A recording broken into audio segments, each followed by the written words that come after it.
तो गाइस धुरंधर 2 की एंडिंग से ये तो श्योर हो गया है कि धुरंधर 3 भी डेफिनेटली आएगी, लेकिन धुरंधर 3 में विलन कौन होने वाला है?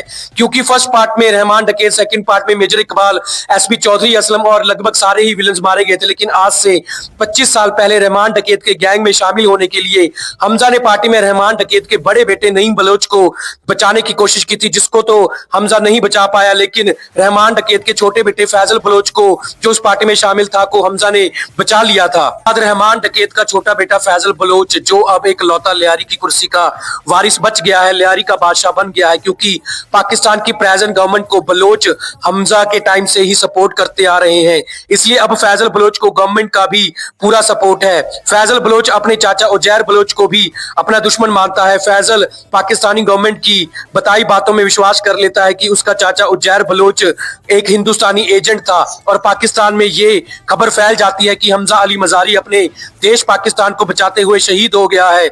मतलब अब पाकिस्तान में खुद पाकिस्तानी इंटेलिजेंट एजेंसीज इस बात को छुपा रही है कि हमजा एक इंडियन एजेंट है और जिंदा है। लेकिन हमजा के बिना रिजवान, जमील जैसे और भी इंडियन स्पाई अभी भी पाकिस्तान में मौजूद है। अब पाकिस्तान में अंडरवर्ल्ड का एक न्यू नेटवर्क बनना शुरू हो गया है, क्योंकि बड़े साहब अब भी जिंदा है। इधर इंडिया में जसकीरत सिंह रंगी यानी हमजा अपने घर वापस नहीं गया, क्योंकि जसकीरत अब अपने देश के लिए ही जीना और मरना चाहता है। फिर से एक बार चीफ अजय सानियाल से मिलकर कहता है कि अभी उसकी जंग खत्म नहीं हुई है, क्योंकि वो अब वापस पाकिस्तान जाना चाहता है। लेकिन चीफ अजय सानियाल अब जसकीरत को पाकिस्तान नहीं भेजना चाहता, क्योंकि अब पाकिस्तानी जनरल शाह नवाज अब ये अच्छी तरह से जानता है कि हमजा एक इंडियन एजेंट था, जिसने लियारी की पूरी राजनीति को बदल दिया था। इसलिए अब अगर हमजा वापस पाकिस्तान जाता है तो जनरल शाह नवाज हमजा को जिंदा वापस इंडिया नहीं आने देगा, चाहे अजय सानियाल के पास जनरल शाह नवाज के बहुत से सीक्रेट्स हों।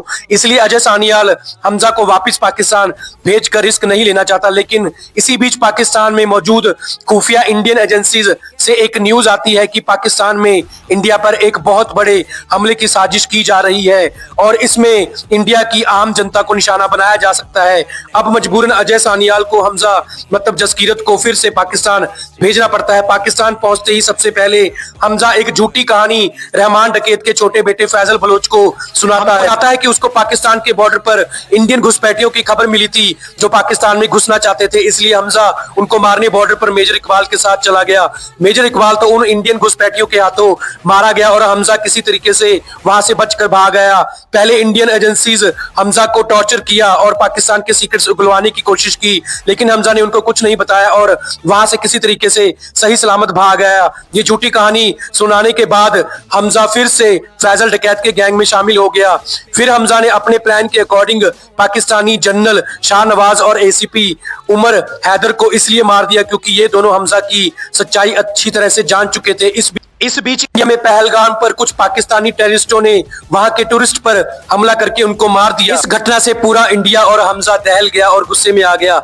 इधर इंडियन गवर्नमेंट ने भी इसका बदला लेने के लिए ऑपरेशन सिंदूर शुरू कर दिया, और उधर हमजा ने भी पाकिस्तान में फिर से एक बार सर पर कफन बांध लिया, और हमजा ने फिर से लियारी के पूरे अंडरवर्ल्ड को मारना शुरू कर दिया। हमजा ने फैजल बलोच को इसलिए छोड़ दिया क्योंकि हमजा ने 25 साल पहले जब फैजल बच्चा था उसको बचाया था। लेकिन हमजा फैजल को बोलता है कि वो ये अंडरवर्ल्ड की दुनिया छोड़कर कहीं दूर चला जाए, नहीं तो इस अंडरवर्ल्ड की वजह से फैजल ने बहुत से अपनों को खो दिया है। अब फैजल और उसकी माँ हमजा की बात मान लेते हैं और हमेशा के लिए पाकिस्तान छोड़कर फॉरेन कंट्री चले जाते हैं। और इधर इंडियन आर्मी पाकिस्तान के कई इलाकों में हमला करके टेररिस्ट को ऑपरेशन सिंदूर के दौरान मारकर पहलगाम अटैक का बदला ले लेते हैं। अब हमजा हमेशा के लिए पाकिस्तान में इंडियन स्पाई बनकर रिजवान और जमील जमाली की तरह वहां रहने लग जाता है। तो दोस्तों, हमारी आज की वीडियो को पूरा देखने के लिए आपका थैंक यू।